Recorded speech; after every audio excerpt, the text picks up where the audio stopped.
వృశ్చిక రాశి వారికి నవంబర్ 21 నుండి నవంబర్ 30 వరకు గోచార ఫలితాలు ఎలా ఉన్నాయో తెలుసుకునే ప్రయత్నం చేద్దాము. వృశ్చిక రాశి వారికి జన్మంలోనే రవి బుధులు యొక్క సంచారం జరుగుతోంది. జన్మంలోనే రవి బుధులు సంచారం రెండు గ్రహాలు కూడా అనుకూలమైనటువంటి ఫలితాలను ఇవ్వజాలవు. ఇక్కడ మన యొక్క ఆలోచన ధోరణి బాగుండదు, మన ప్రవర్తన కూడా కొంచెం చెడువైపుకి వెళ్ళే అవకాశం ఉంటుంది, చెడువైపు ఆకర్షితులయ్యే అవకాశం ఎక్కువగా ఉంటుంది. అలాగే ఇక్కడ రవి జన్మంలో ఉండటం కారణంగా కొన్ని అనారోగ్యాలు కూడా పొడసూపేటటువంటి అవకాశం ఉన్నది. ఈ విధంగా రెండు గ్రహాలు కూడా మనకి ప్రతికూలమైన ఫలితాలు ఇస్తూ ఉన్నాయి. ఇక ద్వితీయంలో కనుక మనం తీసుకున్నట్టయితే శుక్రుని యొక్క సంచారం జరుగుతోంది. ద్వితీయంలో శుక్రుని యొక్క సంచారం మాత్రం శుభప్రదమైన ఫలితాలన్నీ ఇస్తూ ఉంటుంది. కుటుంబంలో చక్కటి వాతావరణం అంతా ఉంటుంది, మాటలో సౌమ్యం ఉంటుంది, ధనం కొంచెం ఆదాయం పెరిగే అవకాశం ఉంటుంది.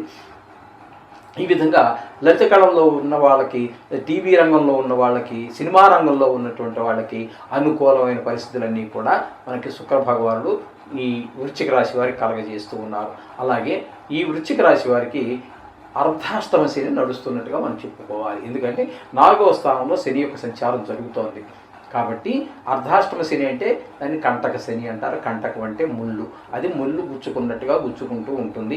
మనం ఏ ప్రయత్నం చేసినా కూడా ఆ పనిలో మనకి చొక్క ఎదురవుతూ ఉంటుంది. అంటే చొక్క ఎదురవడం అంటే ఏం లేదు, బాధిస్తూ ఉంటుందని ఉద్దేశంలో ఆ మాట అంటారు. ఈ విధంగా చతుర్థంలో ఉన్నటువంటి శని యోగించజాలడు. ఇకపోతే పంచమ స్థానంలో రాహు యొక్క సంచారం జరుగుతుంది. పంచమ స్థానంలో రాహు యొక్క సంచారం కూడా శుభప్రదమైన ఫలితాలను ఇవ్వజాలదు. ఎందుకనంటే అక్కడ ముఖ్యంగా 5వ స్థానం పుణ్యస్థానం, పుణ్యఫలం అంటాము. అలాగే పిల్లలకు సంబంధించి మన సంతానానికి సంబంధించినటువంటి స్థానంగా మనం చెప్పుకుంటాము.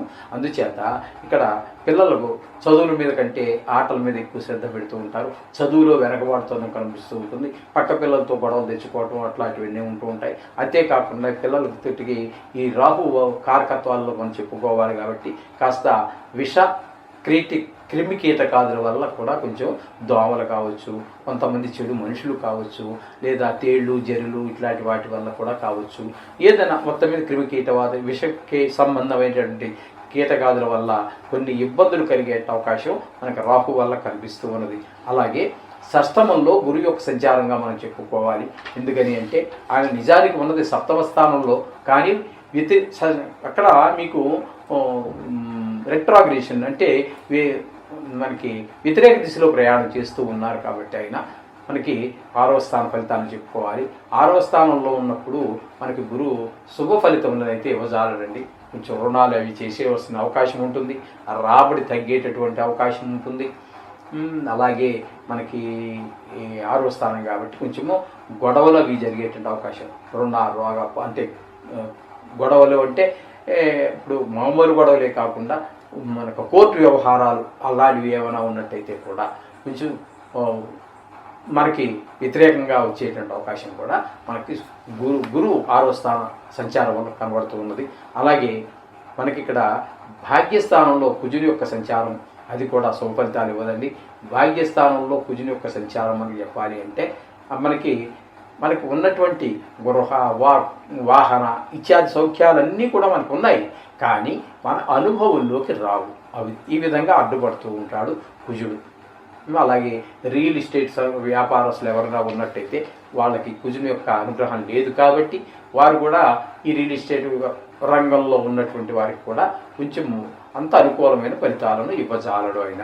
ఇకపోతే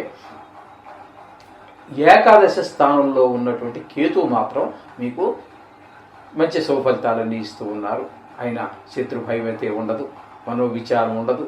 అలాగే మంచి భార్యాభర్తల మధ్య అనురాగం ఉండేటటువంటి అవకాశం ఉంది. విదేశాలకు వెళ్ళేటటువంటి వారికి కొంచెం అనుకూలమైనటువంటి ఈ ఫలితాలు కలగజేసే అవకాశం ఉంది.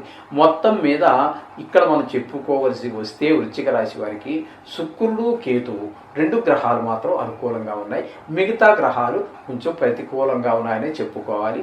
ఈ మిగతా గ్రహాలు ఉన్న వాటిలో చంద్రుడిని అయితే మనం కలపట్టలేదండి. ఎందుకని అంటే ఆయన 2 రోజులకే 2.5 రోజులకే మారిపోతూ ఉంటారు, రాశికి మారుతూ ఉంటారు. అలాగే 2.5 రోజులు మారారు అంటే రాశికి మారారు అంటే అక్కడ మీకు 3 నక్షత్రాలు ఖచ్చితంగా మారుతారు.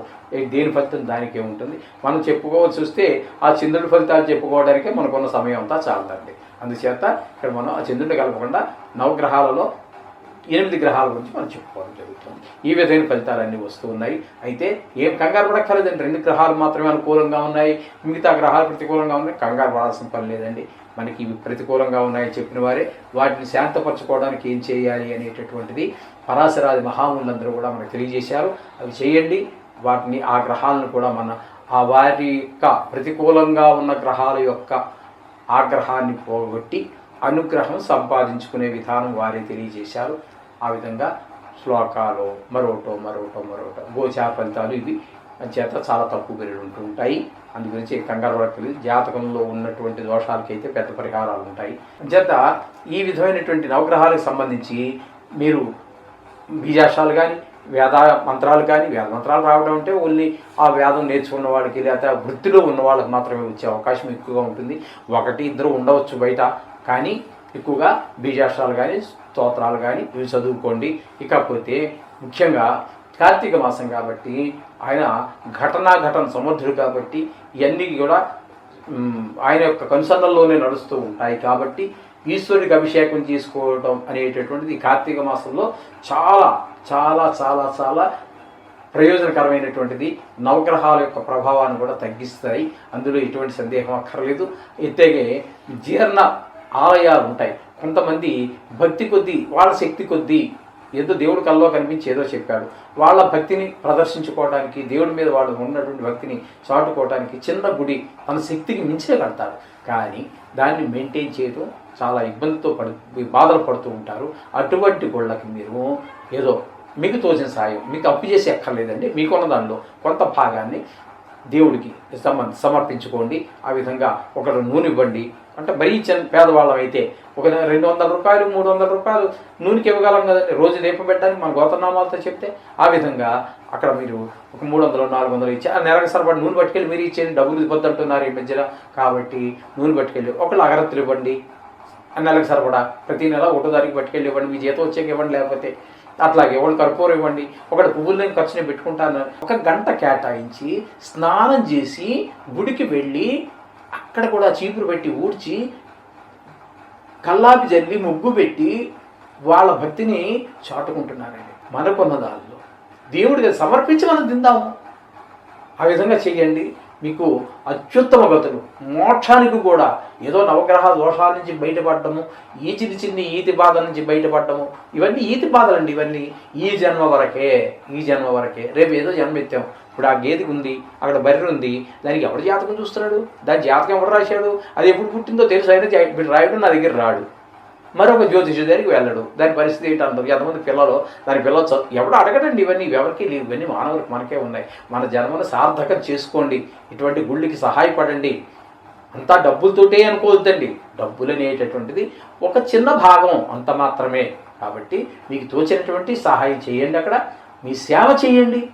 చిన్న గుడి పాప ఆయన భక్తిని ప్రదర్శించుకోవడానికి కట్టాడు. ఆ గుళ్ళు చేయండి.